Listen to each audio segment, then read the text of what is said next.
Hey, what's up, YouTube? Welcome to the J-Dub Show. I'm your host, J-Dub. Before I get into this review for the episode of SmackDown that aired Friday, February 20th, 2009, just like to say thank you to all of my 327 subscribers. Even more thanks to the people that comment the videos, rate them, favorite, video responses, the whole gambit. One thing I was thinking about what you guys could do if you like the show so much and you want to widen the exposure. If you have a lot of friends on your YouTube account, under your YouTube account, and they like wrestling and everything, share the videos with them. Embed them on your MySpace pages, whatever.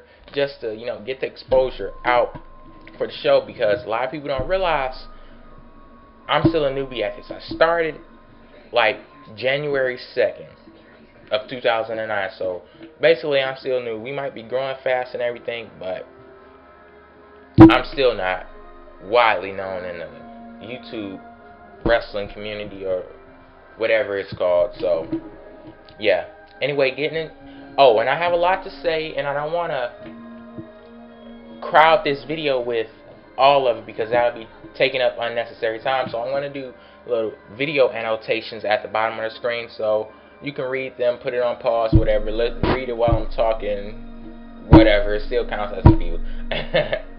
Anyway, getting into this review for the episode of SmackDown.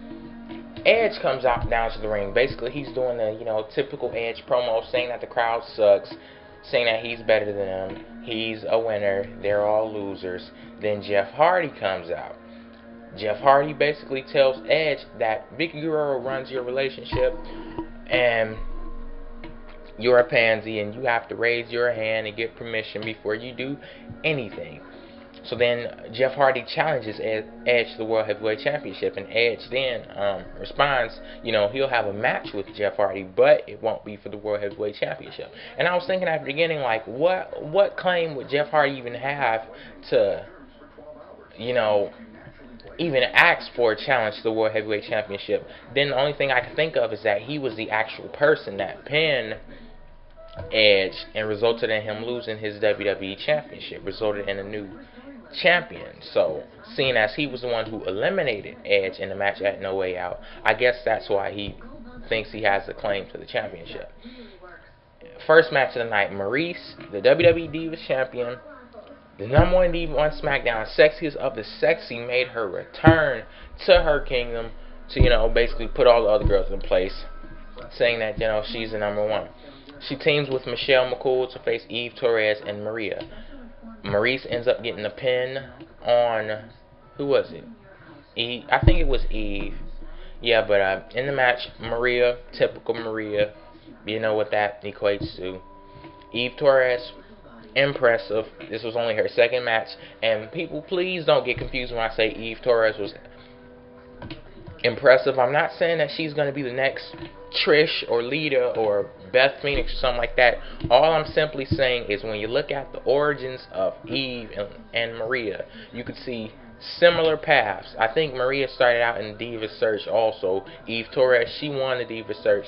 Maria, backstage interviewer. Eve, backstage interviewer. If you look at where Maria is now in her wrestling ability and look at where Eve Torres is in only her second match, Eve Torres has already surpassed Maria.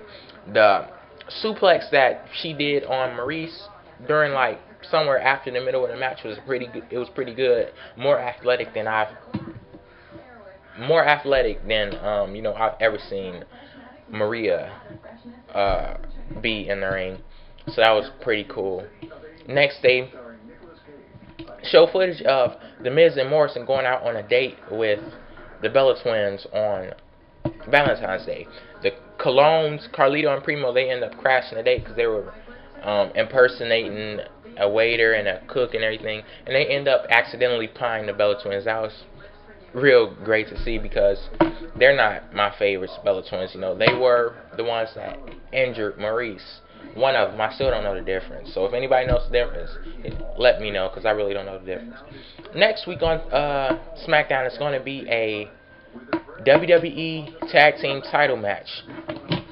WWE Tag Team Champions versus the World Heavyweight Champions, Carlito and Primo versus Miz and Morrison. One thing I found pretty weird about this, if you were going to go the unification route, why not put both tag team titles on the line? Why not put both sets on the line? This kind of indicates to me that it's more than likely Carlito and Primo are going to end up losing the match, and Miz and Morrison are going to become the undisputed tag team champions in WWE. So that was pretty weird for them not to put both titles on the line. Second match of the night, Chavo Guerrero and Shelton Benjamin team up versus R-Truth and MVP. R-Truth is attacked before the match even starts, so it turns into a handicap match, MVP versus Chavo and Shelton. Chavo ends up turning on MVP and abandoning him in the match, and MVP, and he turned on Shelton Benjamin. Did I say MVP? Anyway, MVP ends up winning the match. I can see a Fatal 4-Way. I remembered the name this time. Fatal 4-Way match for the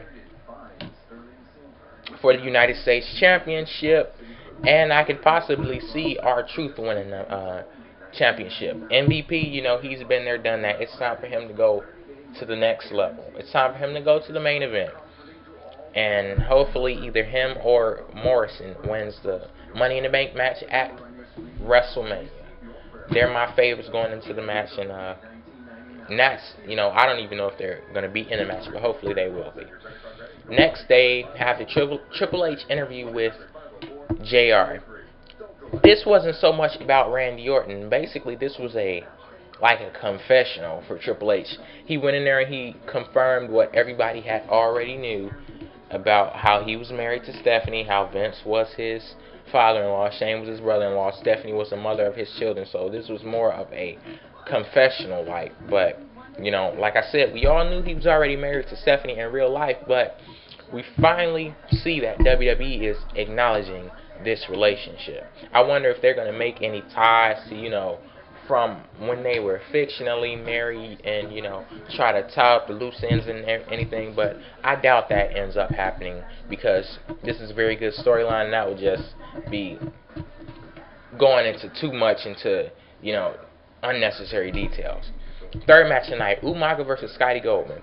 Umaga ends up winning the match, of course. This Scotty Goldman guy, I guess he used to go by Colt Cabana or something, so he has a little fan following, even though we've not seen much of him in WWE, but he's been released, so, you know, I guess his fans that knew him before he came to WWE are a little mad about that, but it's time for Umaga to actually have a real match now. Start utilizing his ability. We're refamiliarized with him. You know, we realize he's a monster. We realize he's a beast in the ring. Put him in a match with somebody that can fully capitalize and fully show his ability. Vicky Guerrero comes out next, and you know, this whole promo might be to the disappointment of a lot of people. She announces that Vladimir Kozlov is going to do something about two Raw superstars fighting over who's going to be in a match with a SmackDown superstar at WrestleMania. Undertaker's winning streak, of course, is on the line every year at WrestleMania. Shawn Michaels and JBL are fighting over who would be in a match against Undertaker at WrestleMania 25 to possibly end his winning streak. So Vicky Guerrero comes out and says, you know, neither one of you guys are even on SmackDown, and if anybody deserves this chance, it's Vladimir Kozlov. Then he comes out, all I can hear him say is Shawn Michaels and JBL, and basically I guess he's coming to Raw on Monday to do something about that. Last match of the night, main event, Edge versus Jeff Hardy. A very good match. It ended with interference from Matt Hardy. He attacked his brother and announced that he's challenging him to a match next week, one-on-one, finally. So that'll be good to see. Things going into the next week to look at: Vladimir Kozlov going to Raw, Triple H going to Raw. Well, I should say they're visiting Raw. And I heard that a certain rattlesnake might be showing up on Raw on Monday, so that'll be interesting to see. And also, like I said, Matt Hardy versus Jeff Hardy in a match next week on SmackDown. That's where I'll end this review. Rate, subscribe, comment. If you haven't subscribed yet, make sure you do. Peace out.